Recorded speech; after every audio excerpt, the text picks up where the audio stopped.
विधानसभा और संसद में जनप्रतिनिधि के रूप में चुनकर आता हूं। मुझे लंबा अनुभव है संसदीय प्रणाली का।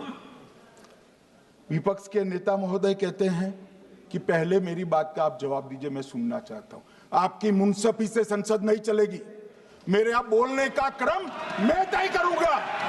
इस तरह से नहीं चलेगी संसद। मान्यवर, उनको धैर्य रखना चाहिए, उनको धैर्य रखना चाहिए मेरा जवाब सुनने का। इनकी एक एक बात का जवाब मैं दूंगा, मगर मेरे भाषण का क्रम वो तय नहीं कर सकते, मैं करूंगा, क्योंकि मैं बोल रहा हूं। मान्यवर,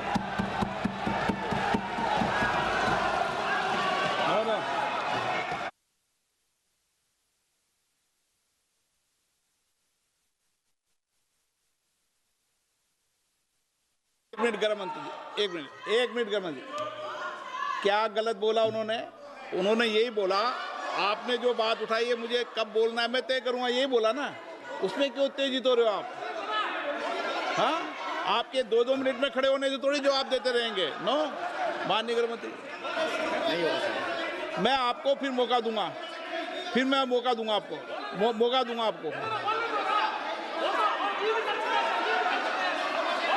हाँ बोलिए, बोलिए सर। ये बोलिए, आपने अगर अमित शाह जी का रिस्पॉन्स देखा तो ये कंप्लीटली डिफेंसिव रिस्पॉन्स है। ये घबराया हुआ रिस्पॉन्स है, ये डरा हुआ रिस्पॉन्स है। अब सुनिए पूरी बात, प्लीज मानिए। नो, सच्चा रिस्पॉन्स नहीं है। माननीय गृह मंत्री जी, मान्यवर, आपके चेहरे पर बैठो। मान्यवर, आपके चेहरे पर चिंता की लकीरें मैं देख रहा हूं कि मैं क्या बोलूंगा। मैं उनके उकसावे में नहीं आऊंगा, मैं मेरे विषय पर बोलूंगा। मान्यवर, मैंने इतना ही कहा कि मैं मेरे भाषण का क्रम मैं तय करूंगा। मेरे भाषण का पहले क्या बोलना, बाद में क्या बोलना, मैं तय करूंगा। और मैं मानता हूं कि हर एक वक्ता का ये अधिकार है, उनका भी है, मेरा भी है। कल वो बोल रहे तो हम ऐसा थोड़ी ना बोले आप झूठ क्यों बोल रहे हो। हम नहीं बोल सकते साहब। वो माननीय विपक्ष के नेता है, वो बोल सकते अपना भाषण। मान्यवर, और मैंने तो ये भी कहा, मेरा पूरा भाषण छूट कर कुछ बच जाता है तो आप पूछिएगा, मैं जवाब दूंगा। मगर अब धैर्य भी चाहिए और सुनना भी चाहिए, दोनों चीजें करनी पड़ती है। मान्यवर, वोट चोरी का कोहराम बचा। मैं वोट चोरी किसको कहते हैं वो बताना चाहता हूं। वोट चोरी के 3 आयाम हैं। एक तो मतदाता नहीं है, मतलब योग्यता नहीं है, और आप वोटर बन जाते हो तो वोट चोरी माना जाएगा। दूसरा, आप गलत प्रकार से चुनाव जीतते हो तो वोट चोरी माना जाएगा। और तीसरा, जनादेश को डिफाई करते हो, मतलब वोट के विपरीत आप कोई पद प्राप्त कर लेते हो तो भी एक प्रकार से वोट चोरी होता है। अरे सुनो ना, क्यों जल्दबाजी करते हो मानिकम, क्यों? अब मैं 3 वोट चोरी की घटनाएं बताना चाहता हूं। सबसे पहली घटना हुई, आजादी के बाद देश का प्रधानमंत्री तय करना था। तय कौन करना था? तो उस वक्त के जितने प्रांत थे, इसके कांग्रेस के अध्यक्षों ने, उनके एक वोट से तय होना था। अब 28 वोट श्री सरदार पटेल को मिले और 2 वोट जवाहरलाल नेहरू जी को मिले।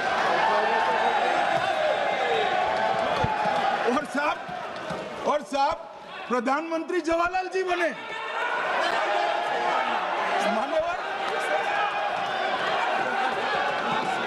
मान्यवर,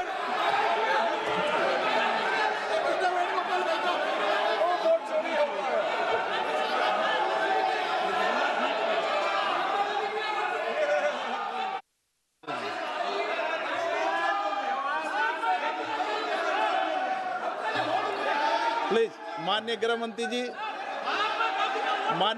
जी, प्लीज।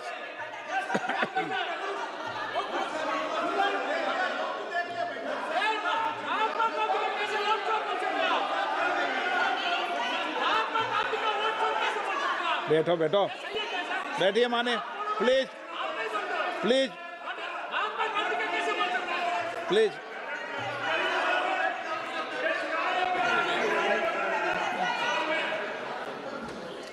मान्यवर दूसरी प्लीज बैठिए बैठिए माननीय सदस्य प्लीज, हर बार नहीं उठते, बैठिए।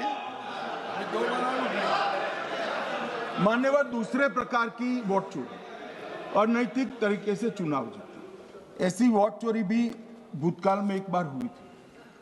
श्रीमती इंदिरा गांधी रायबरेली से चुनी गई। इलाहाबाद हाईकोर्ट में श्री राजनारायण पहुंचे कि चुनाव नियमों के अनुसार नहीं हुआ। इलाहाबाद हाईकोर्ट ने ये तय कर दिया कि श्रीमती गांधी ने उचित तरीके से चुनाव नहीं जीता है, हम इसको रद्द कर दें।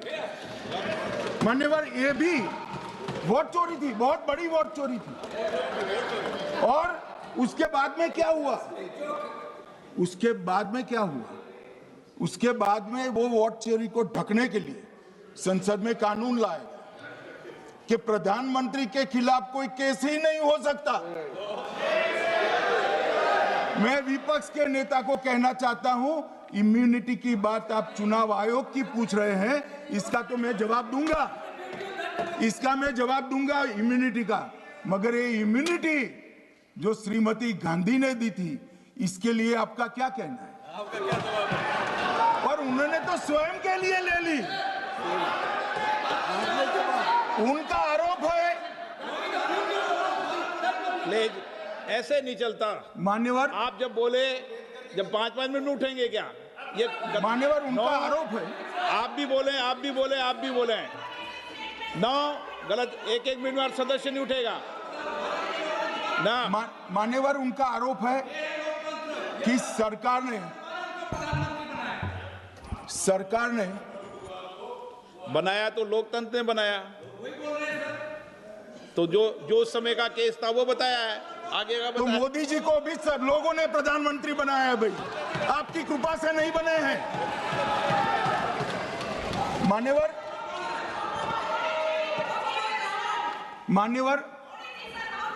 नो प्लीज, से मान्य तरीका ठीक नहीं है आपका, 2-2 मिनट में उठना। मान्यवर, विपक्ष के नेता ने कहा कि आपने चुनाव आयुक्तों को इम्यूनिटी दी। इनका आरोप सत्य नहीं है, मैं इसकी बात बाद में करता हूं। परंतु हमने तो चलो मानो चुनाव आयुक्त को इम्यूनिटी दी, श्रीमती गांधी ने तो अपने आप को इम्यूनिटी दी थी। और फिर जब ये संवैधानिक सुधार के वायरस चैलेंज हुए, तो वो केस जीतने के लिए 2, 3 और 4 नंबर के सर्वोच्च न्यायालय के जज को बाईपास कर चौथे नंबर के जज को चीफ जस्टिस बनाया और वहां केस भी जीत लिया। और मान्यवर, ये तो इतिहास है, कौन जुटला सकता है? इनको कोई पढ़ाता नहीं है इतिहास, ये तो इतिहास है, सर्वोच्च अदालत और संसद के रिकॉर्ड में रखा हुआ इतिहास है। इसके खिलाफ लल्लन सिंह जैसे कितने लोग पूरा जीवन लड़े बिहार में, इमरजेंसी के खिलाफ जेल में गए, लाखों लोग गए।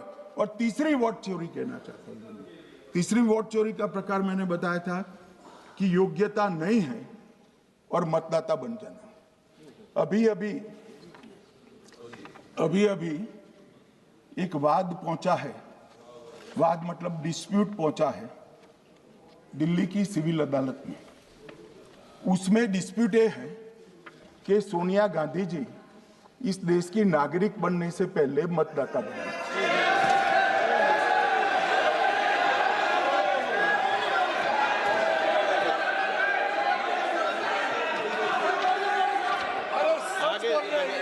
आगे सुनो, बोल क्या रहे, पूरी बात तो सुनो।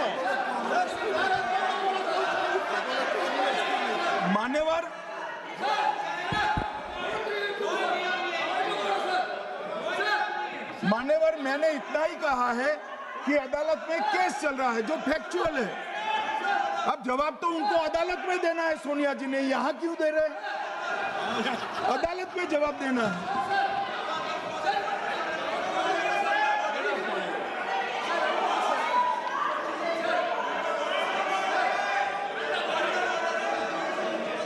बीच के भाषण में पॉइंट ऑफ ऑर्डर नहीं होता। नहीं, मुझे याद है जो माननीय सदस्य नहीं है, ये 352 ये रहा, 352 टेबल पे रहता है, मुझे वहां याद है 352। Home Minister is speaking about an issue which is pending in the court. Actually, what happens is, Rosa will report something that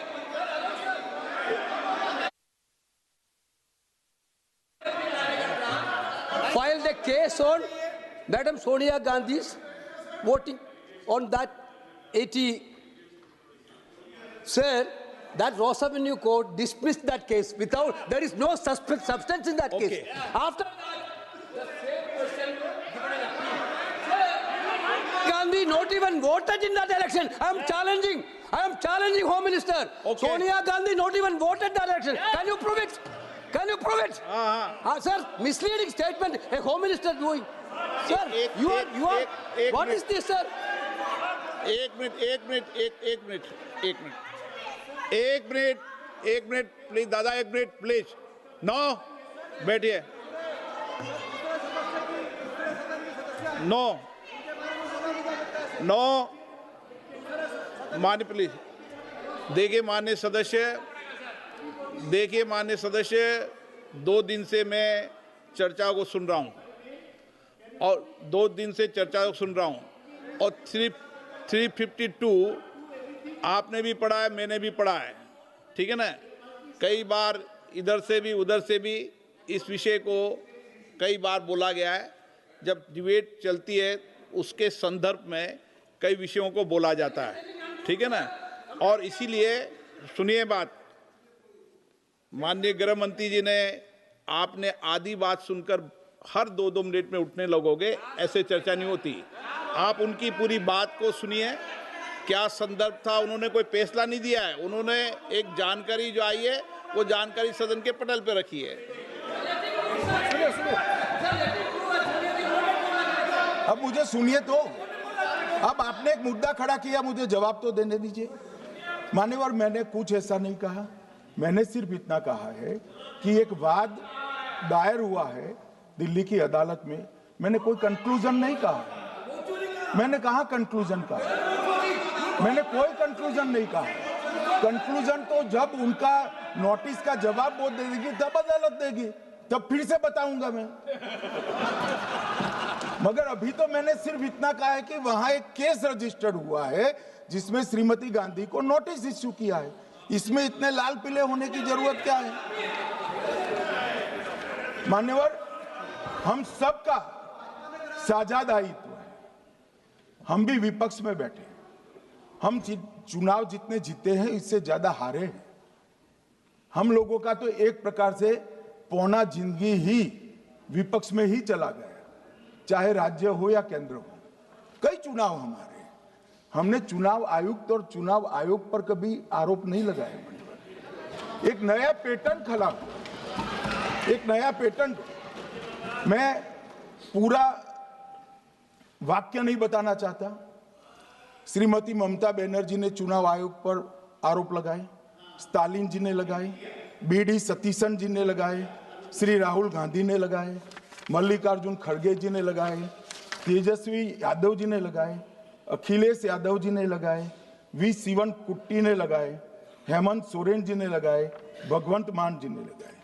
अब पहले तो ऐसी परंपरा सिर्फ कांग्रेस पार्टी में थी, मगर संपर्क का दोष कहता होता है साहब, ये सारे इंडिया अलायंस वाले चुनाव आयोग के खिलाफ आए। मान्यवर, चुनाव आयोग एक तटस्थता से चुनाव कराने वाला संस्थान बनाया गया और इसकी मान्यता कोई पॉलिटिकल पार्टी ने नहीं दी, भाग और अनुच्छेदों के तहत हमारे संविधान ने दी और ये संवैधानिक प्रक्रिया है। इस संवैधानिक प्रक्रिया पर सवाल खड़े कर कर, अनर्गल आरोप कर कर आप पूरे चुनाव आयोग की एक प्रकार से पूरे दुनिया में इसकी छवि को धूमिल करने का काम कर रहे हैं। आपको लगता है कि आप सरकार की छवि धूमिल करें? ना जी, आप पूरी दुनिया में भारत के लोकतंत्र की छवि को धूमिल करें। मान्यवर, सरकार का तो इतना ही सवाल है मान्यवर सरकार का तो इतना ही सवाल है कि भारत के मतदाता क्या सोचेंगे, मगर मतदाता का सोचने का सवाल नहीं है। मतदाता को तो मालूम है कि हमने तो वोट दिया है इसलिए चुनकर आए हैं, तो उसके मन में कोई डाउट नहीं है। ये वोट चोरी करते रहे, घुसपैठिया बचाओ यात्रा निकाली और बिहार में 2/3 बहुमत से हम जीत गए। मान्यवर, ये जो नई परंपरा शुरू हुई कि देश के अंदर चुनाव न जीते तो चुनाव आयोग को बदनाम करो, चुनाव प्रक्रिया को बदनाम करो, मतदाता सूची को बदनाम करो, ये हमारे लोकतंत्र का भला नहीं करेगी। यही आयुक्त के तहत, यही सरकार के होते हुए आप कई चुनाव जीते, हम कुछ नहीं बोले हैं, हम पार्टी में बैठकर इसकी मीमांसा की, मगर ये लोग चुनाव आयोग पर। प्लीज नो, आप बैठिए, आप ठीक है बैठिए। माननीय सदस्य प्लीज प्लीज। मान्यवर, मैं थोड़ी स्पष्टता के लिए आंकड़ा देना चाहता हूं। मई 14 में श्रीमान नरेंद्र मोदी इस देश के प्रधानमंत्री बने, तब से उनको आपत्ति है। तो एनडीए क्या क्या जीती? 3 लोकसभा चुनाव हम जीते, 41 राज्यों के विधानसभा चुनाव जीते, तो हम 44 विधानसभा टोटल चुनाव जीते हैं 2024 से 25 तक। मगर वो भी 30 चुनाव जीते हैं अलग अलग विधानसभा में, 30 जगह पे। अगर मतदाता सूची करेक्ट है तो क्यों शपथ लिया, क्यों चुनाव लड़ा? आप बताइए देश की जनता को। आप लोग यहाँ कैसे पहुंचे? श्री राहुल गांधी जहां से चुनकर आए थे, वो वायनाड की मतदाता सूची में भी मेरी पार्टी ने प्रेस कॉन्फ्रेंस कर इसी प्रकार की डिस्क्रिपेंसी को बताया है। इसका जवाब नहीं देते। हमने अमेठी का भी बताया है, इसका जवाब नहीं देते हैं। मान्यवर, ये चुनाव की मतदाता सूची में जो थोड़ी बहुत गलतियां हैं, उसको वो लोग मुद्दा बनाते हैं चुनाव हारने का। चुनाव हारने का कारण है नहीं, मैं अंत में बताऊंगा क्यों हारते हो चुनाव, मैं बताऊंगा मान्यवर अंत। परंतु फिर भी चलो मान ले,